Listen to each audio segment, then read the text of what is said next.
Hi everybody, it's Claire back with another art journal video, and in this one I'm just playing with some of Dina's transparencies and adding them onto the bottom of a tag to create the tag shape, but with the transparency part at the bottom.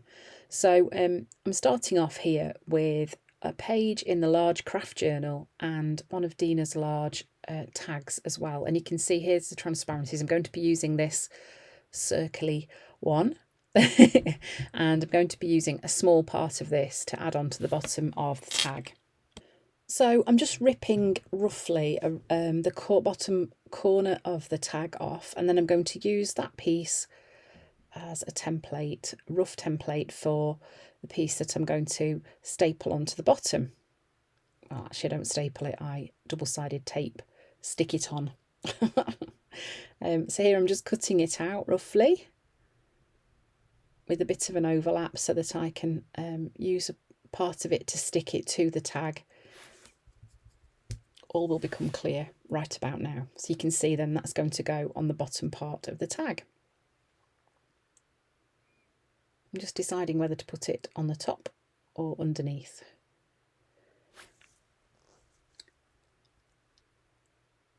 So then I'm using my double-sided tape. I'm just adding a little bit to the top part of the tag where it's just going to overlap, and then I'm just going to pop the transparency on top of that.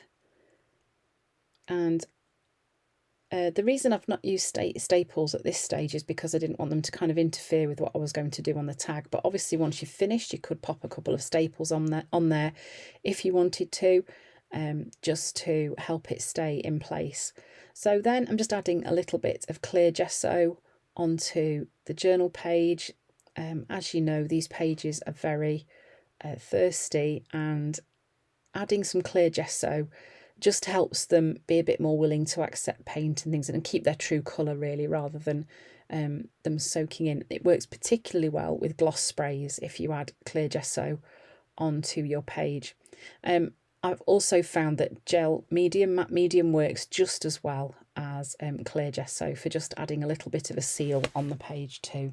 Then I'm going in with mineral. I'm just using one of Dina's wide brushes and I'm just adding some of that kind of diagonally across the page, and just brushing it out with quite a dry brush. So then this is the cubed stencil from Dina, and here I'm using, I think that's lapis mixed in with a little bit of the mineral that was left over, and I'm just adding a little bit of stenciling onto the page as well.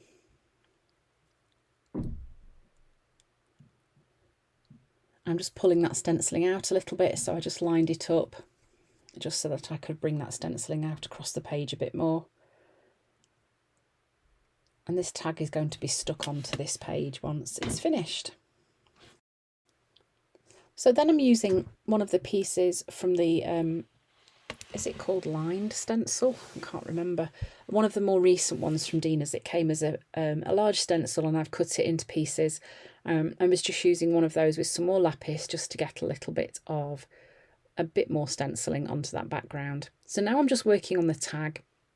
And again, I've got lapis. So on my glass mat there, I've got lapis, magenta and peacock, and just kind of doing a little bit of colour mixing and blending those colours together onto my tag. Lapis and magenta are so pretty together, they really are a lovely combination. And I'm using one of Dina's flat brushes, and it is a wet brush.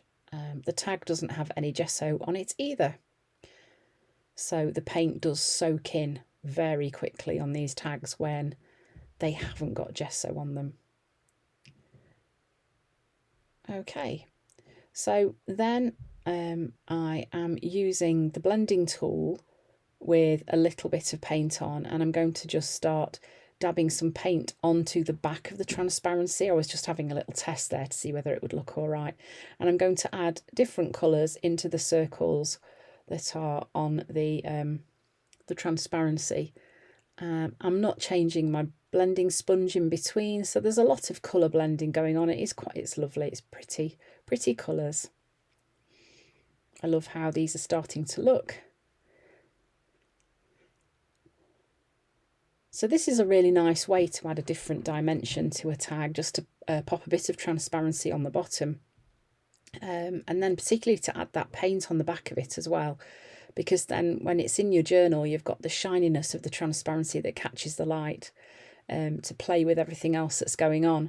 So here I'm just back to my page, and I've just got a bit of that mineral watered down, and I'm just using it as a bit of a wash just to push that background away a little bit, because it was a little bit too bold. And you can see I've also done some stenciling with some white as well there on the page too.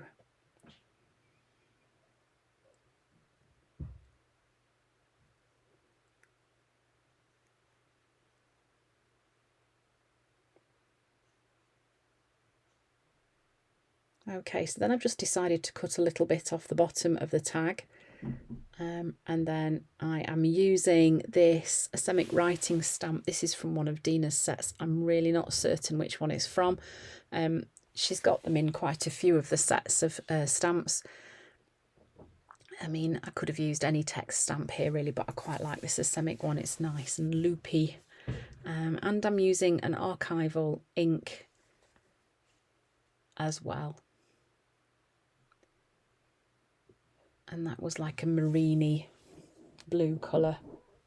So then this is another piece of transparency. It's one of the figures from the figures set, and that's going to be added onto my tag as well.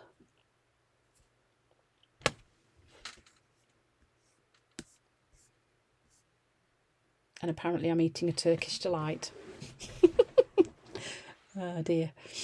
Okay, so now I'm going to start adding some more elements onto this tag and page just to start to bring it all together.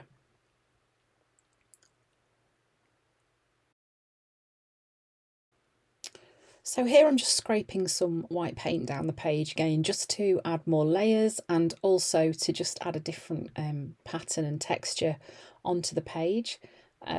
Sometimes it's fun to just play with adding layers and trying different things out just to see the effect that it gives. And sometimes you'll hit on something that you think, that's really great, I'm going to try that again. And sometimes you'll be absolutely like, oh, I wish I'd really not done that.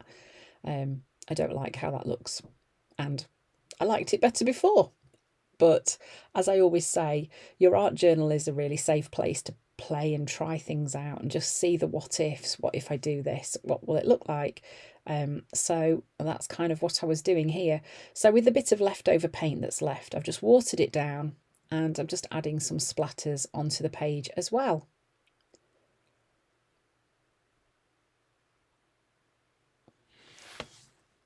So here I'm just adding a sketchy border around the edge of the tag. Just doing a couple of lines. I'm not particularly worried about them being straight. In fact, the more wobbly they are, the better. I think it gives a better effect, really. So that just helps to frame that a little bit more. And then I am just adding a few splatters onto the tag as well, over the top of the transparency. So as you know, if you're going to dry the transparency with a heat tool, you do need to be very careful. If they get too hot, it will buckle. So just have your heat tool on quite low if you can do, or just leave things to dry, to air dry. So using a bit of double-sided tape, I'm sticking that in place. And then I'm using a fine tip applicator bottle with some black acrylic painting, which I've watered down a tiny bit just to get it to flow. And I'm just extending that image out onto my page. I'm just pulling it down really so that it connects and it helps the tag to feel part of the journal page rather than something that's been stuck on as an afterthought. And it is really fun drawing with the fine tip applicator bottle. If it's not something you've tried, it is worth giving it a go. You can make all sorts of fun things to add on to pages using it. You can write with it as well. So yeah, that was quite a fun thing to do. So once that was dry, I am then stamping out a quote from, I think it's from the Darkroom Door stamp set. Yeah, it is. And I'm going to cut that up and stick that onto my page, overlapping where the tag joins the journal page.